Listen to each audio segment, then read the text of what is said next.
Kərə yağı bitki mənşəli yağlarla müqayisədə daha yüksək ölüm riski yaradır.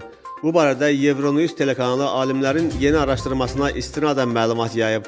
Qeyd edilib ki, Amerikada 221 min orta yaşlı və yaşlı insanın 30 illik qidalanma vərdişləri təhlil edilərək aparılan tədqiqatın nəticələrinə görə kərə yağını daha çox istehlak edən şəxslərin ölüm riski digər insanlara nisbətən 15% yüksəkdir. Əksinə, bitki mənşəli yağları daha çox istehlak edənlərdə bu risk 16% aşağı olub. Bu nəticələrin sağlamlıq üçün əhəmiyyətli təsirə malik olduğu hesab edilir. Tədqiqatçılar belə hesab edirlər ki, xüsusilə zeytun yağı, soya yağı, koza yağı və kanola yağı ürək-damar xəstəlikləri və xərçəngdən ölüm riskini azalda bilər. Lakin qarğıdalı və zəfəran yağlarında eyni təsir müşahidə edilməyib.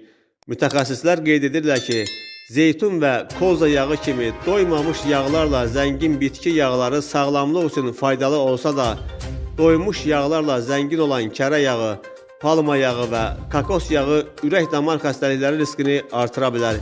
Bundan əlavə, bitki yağlarının tərkibindəki omega-3 yağ turşuları iltihabı azaltmağa kömək etdiyi halda, omega-6 yağ turşuları isə bəzi hallarda iltihab riskini artıra bilər.